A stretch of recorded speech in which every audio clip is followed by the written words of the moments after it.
the gas industry employs less people, far less than one job per $1 million spent, whereas if you're talking about healthcare or education, you're looking more around 10 jobs per $1 million spent. So absolutely the worst possible thing we could be doing at the moment. Least bang for your buck possible, almost. No bang.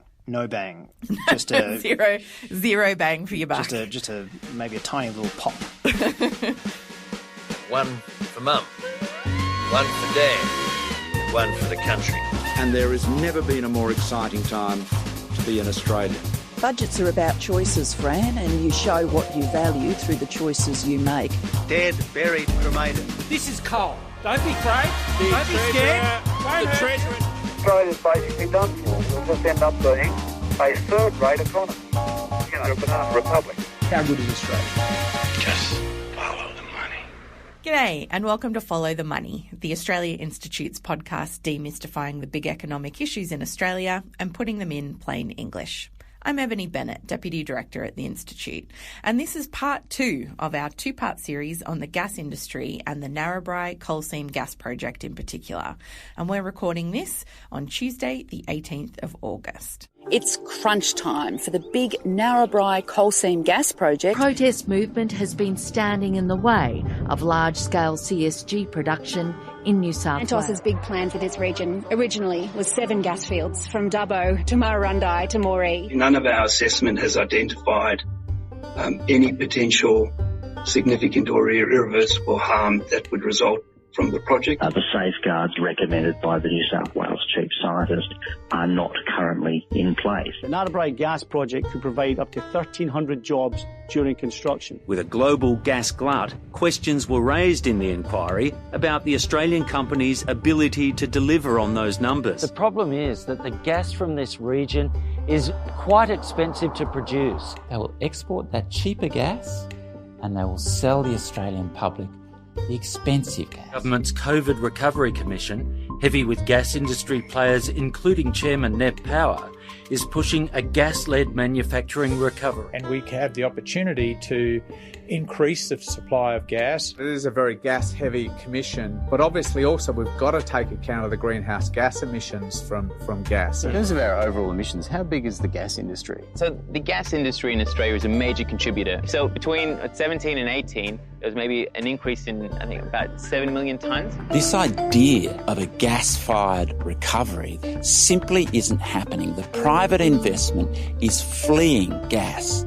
Last week, in part 1, we discussed the gas industry overall and how it's been positioning itself to become a recipient of government stimulus spending as part of the economic recovery, as well as the huge emissions generated by the gas industry which make climate change worse.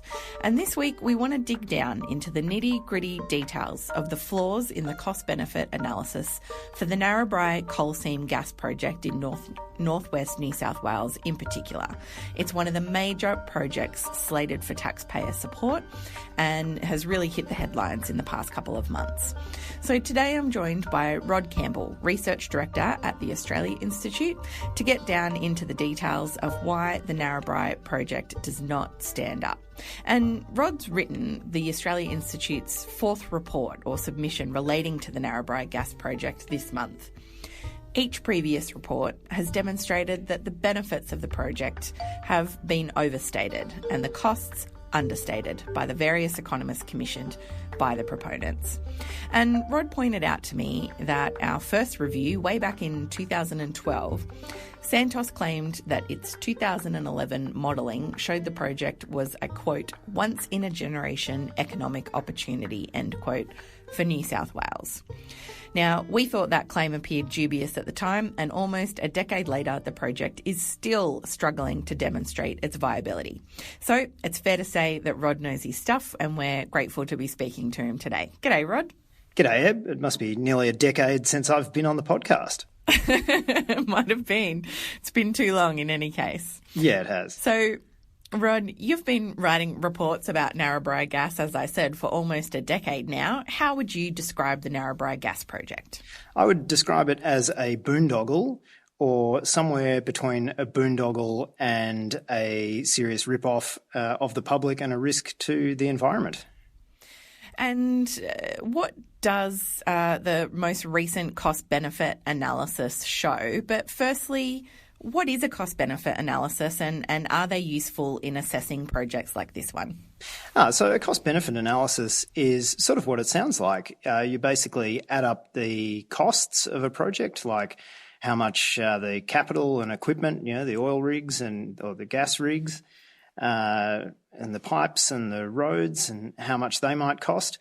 You should also try and include environmental costs that can be more difficult to put a dollar figure on, but even if you can't put a dollar figure on it, you're meant to include them in some serious discussion. You add up your costs, you add up your benefits, which in this case is pretty much entirely revenue that you might make by selling gas, and you compare the costs and the benefits. And I mean, there is some tricky stuff there. I mean, how do you value things that are a long way in the future? Those are interesting questions, and we have all kinds of technical ways of doing that. But generally, it's what it sounds like. You can do it simply on the back of an envelope, or you can do it at great length in a spreadsheet. But adding up the costs and benefits, and it is a really useful tool. I think it really helps people, be they planners or the public or politicians or company executives, to have a think about, is this really a good idea? So it's good that cost-benefit analysis gets done. The problem is that, like any other part of economics, it's really subjective. So the assumptions that go into your cost-benefit analysis, the data you put in, where you chose that, they're all really subjective opinions. So while it's a good exercise, it's also really important that cost-benefit analysis gets really closely scrutinised. Otherwise, it's just the kind of garbage in, garbage out modelling that we've been so critical of on this podcast in the past. So it can be a useful tool. How much does Santos value its Narrabri gas project in its own accounting? So first up, let's just say that cost-benefit analysis as an economist is a little bit different to financial analysis as an accountant.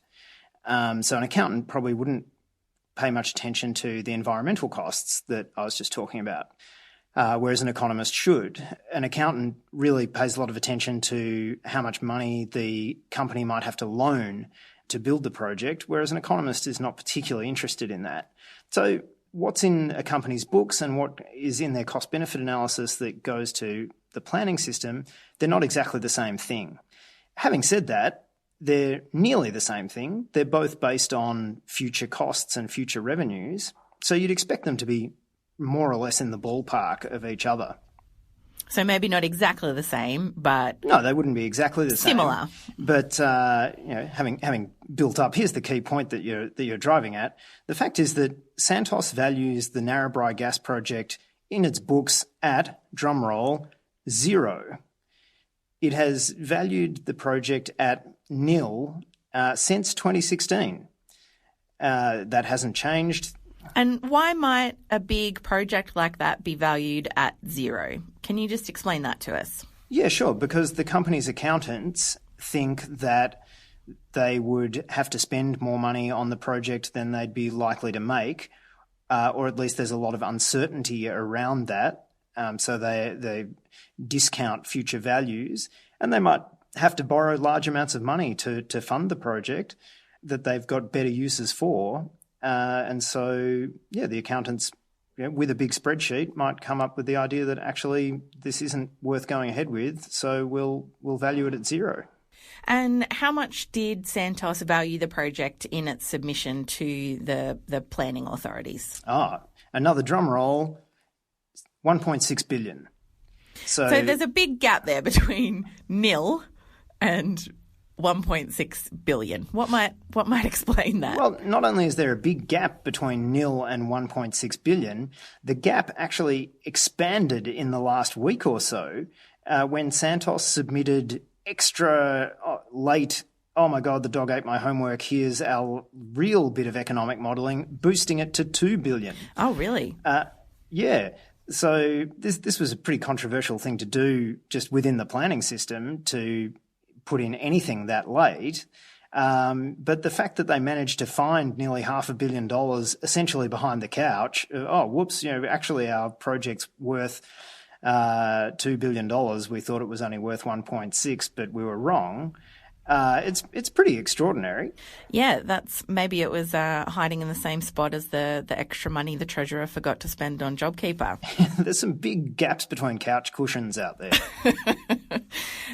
So again, what explains that difference? Yeah, so what explains it is the assumptions that have gone into the cost-benefit analysis, which, like we were saying, it's really subjective on what you put in there. And what they've put into the cost-benefit analysis are some really optimistic gas prices. So they think the gas price is likely to be quite high. But I think the real devil in the detail of it is in the costs that they've estimated. Fracking for gas is generally seen as quite expensive, certainly relative to how Australia's historically extracted gas from conventional reserves. So just to repeat, the Santos Narrabri gas project is unconventional gas. It's coal seam gas, that's right? Yeah, coal seam gas, CSG. Or as one time I remember at one stage during this decade-long saga, they tried to respin it as natural gas from coal seams. But anyway, it's methane. It burns really well, and it's also a really potent greenhouse gas. But the point is, fracking is expensive in general. And fracking in Narrabri is expected to be quite expensive, and yet in the cost-benefit analysis that's been submitted to planning, their costs are really cheap. Operating costs of around $2.40 a gigajoule, whereas the generally available public estimates are more around the $7 to $9 a gigajoule mark. So they've told planning one thing about costs, and their accountants kind of know another thing, and that's why there's this $2 billion difference in valuations. So you've said it's important, like economic modelling, to subject these types of cost-benefit analysis to some scrutiny, as you have done. But does the Planning Authority check this data at all? Does Santos have to check this data in any way? Or, funnily enough, do Santos's consultants have to check the data that Santos gives them in any way? Well, under the New South Wales economic assessment guidelines, yeah, they do. They're meant to ensure that the data they're using is robust and have a crack at verifying it.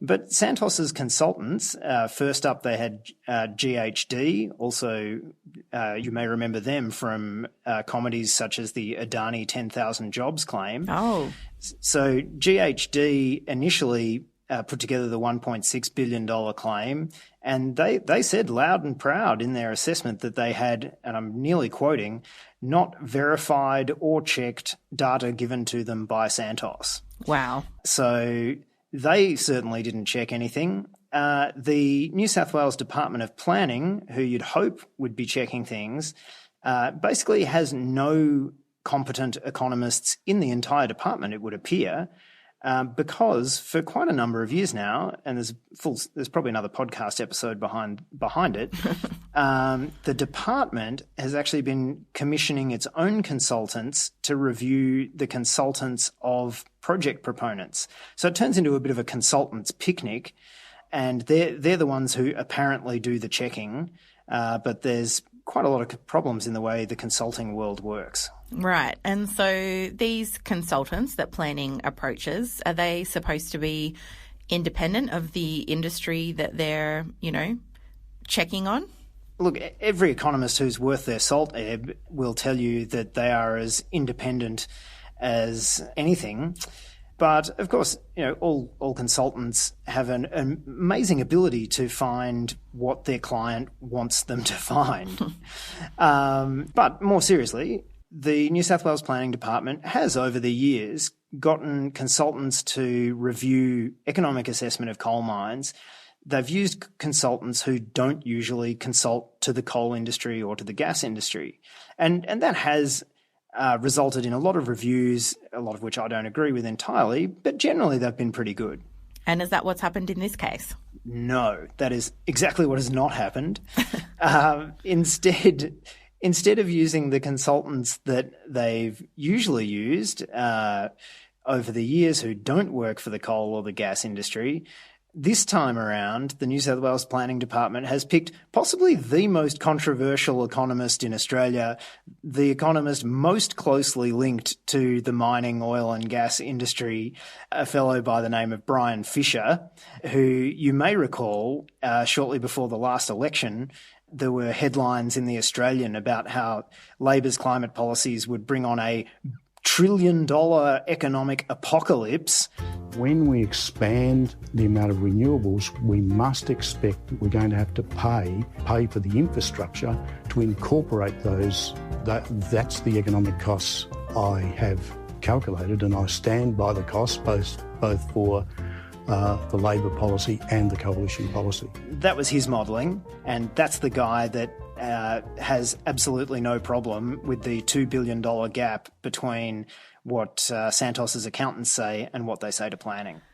Right. So they've used Brian Fisher, he of the $1 trillion apocalypse modelling, to assess this, and Brian has decided that there's no problem with the difference between what it's valued at on Santos's books as nil and the $2 billion that they've told the Planning Commission it's worth. Yeah, no problem. Brian said, and I quote, "It's irrelevant if a company has taken an impairment on the value of its assets."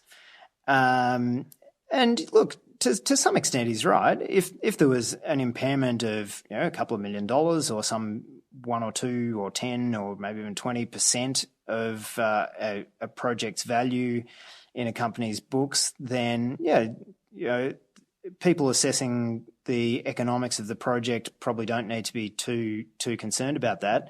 But there's a difference between an impairment and the entire value of the project.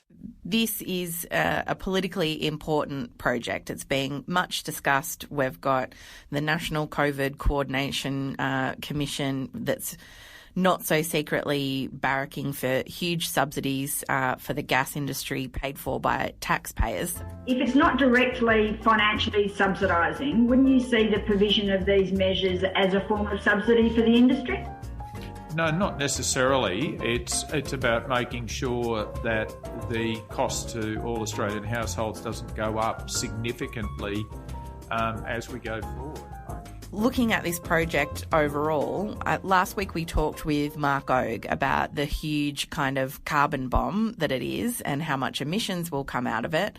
But a lot of that gets swept aside in the economic assessment. So, Rod, just briefly, overall, in your opinion, does this project stack up economically? No, absolutely it doesn't. It's not just my opinion. It's the opinion of Santos's accountants, is that it doesn't stack up on its own.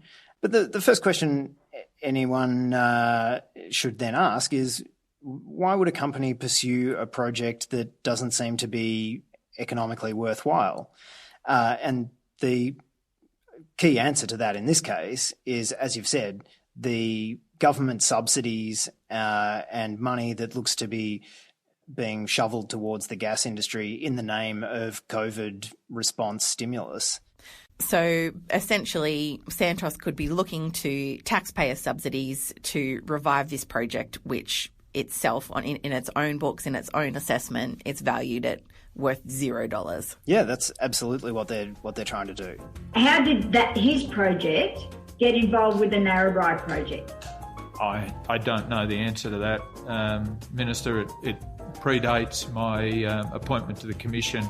My understanding is you had a pre-existing relationship with the owner of the ammonia plant that would purchase the Narrabri gas. Is that correct? I know that gentleman, yes. I've met him at various business and social events in Perth and had a number of brief discussions with him. There's no formal business relationship that I have with him. It's just general knowledge of him and his business. It doesn't stack up economically. Would subsidising a project like this be consistent with our Paris obligations? No, absolutely not. I mean, we have signed up to the Paris Agreement to reduce our emissions. And while our national targets don't necessarily say anything about one project or another, there's a whole lot of other parts of the Paris Agreement that state that we really should be making whatever steps we can to reduce emissions. And here's a project that, on its own books, in its cost-benefit analysis, will produce, I think, around $250 million worth of carbon emissions. That's $250 million damage in the company's own estimates, or their consultants' own estimates, to the climate. So it's definitely a loser economically, and it's definitely a loser for the climate. The Narrabri gas project could provide up to 1,300 jobs during construction, up to 200 local, direct and indirect jobs during operations, approximately $1.2 billion in royalties to the state of New South Wales.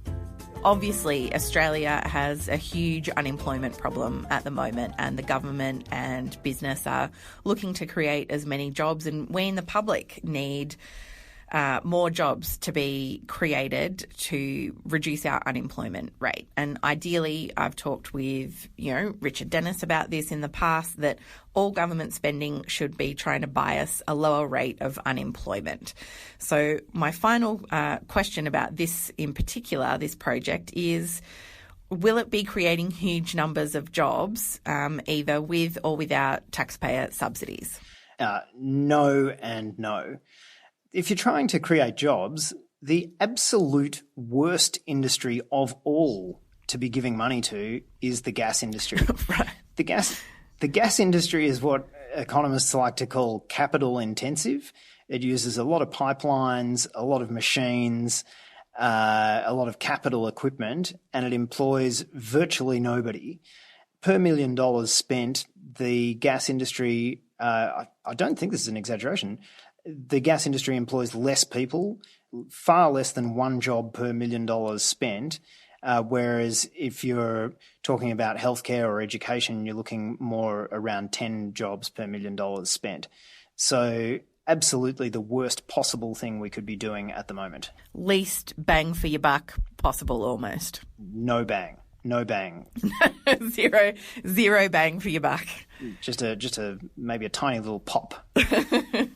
All right. So this project, it doesn't really stack up economically, according to Santos's own figures. It doesn't stack up environmentally, and it's not going to create jobs. So leave us with your final assessment of the Narrabri Santos gas project, Rod. This is a project that's been kicking around for a long time. And like most of these zombie projects, they have a large array of company executives and employees and consultants and planning bureaucrats and so on who have a career interest in the project continuing to zombie along. If the project is rejected by the Planning Commission or approved by the Planning Commission, it'll still be likely to zombie on before anything solid does or doesn't happen for quite a number of years. So last impression is of a sort of undead corpse shaking itself back to life after yet another shotgun blast from podcast hero and zombie slayer Ebony Bennett. Thanks, Rod. And I did ask Mark Ogue this last week in part one, just to wrap us up. What do you think about this idea from the government and from the National COVID Commission, or whatever it's called, of a gas-fired recovery? What do you think of that idea in general? Look, I think it's one of the silliest ideas I've ever heard of, and you can see that it's silly because Australia has traditionally had really cheap gas. Now, because we export so much of it, we have really expensive gas. And if we were going to have a really gas-driven workforce and gas-driven economy, it would have happened when we had cheap gas. But instead, in analysis I've done, we can see that when near free gas in the Northern Territory was around for quite a number of years, employment in gas-related manufacturing actually went down. So rebuilding the economy, rebuilding manufacturing, rebuilding whatever you like, it's about a lot more than gas prices and gas supply, and it's just lazy and silly and self-interested for the gas industry and the sides of politics, the parts of politics that it supports, to be saying this. It's just nonsense, and it needs to be called out. And it's great to be back on the podcast at last, clearly not by popular demand, to help in calling that out with you, Ebony Bennett. Thank you very much, Rod. We'll have to leave it there. This has been part 2 of 2 episodes that we've done on Australia's gas industry and the Santos Narrabri coal seam gas project in particular. And we'd like to thank Rod and welcome him back to the podcast. It has been too long. And if you are enjoying our episodes during the pandemic, or you're a recent new listener, please jump on and leave us a review, as it helps other people to find the podcast. You can check out the Australia Institute's Economics of a Pandemic webinar series at our website, tai.org.au/webinars. All the webinars are free, but registration is essential. So head on over to the website to check out our upcoming guests. For the latest health information, you can check health.gov.au or listen to the ABC's excellent Coronacast podcast, which comes out daily. And you can visit tai.org.au for all our latest research and content, including almost 10 years of Rod Campbell's submissions on the Narrabri Gas Project. We're on Twitter at the Oz Institute with an AUS, and my Twitter handle is Ebony_Bennett with a ~N_T. Rod Campbell is at R_O_D_C, and this episode was produced by Jennifer Macey with help from Lucy Law and Holly Forrest. Our theme music is by Jonathan McFeat from Pulse and Thrum. And please keep washing those hands, wear a mask when you go out, stay safe, stay 1.5 metres away from me, and thanks very much for listening.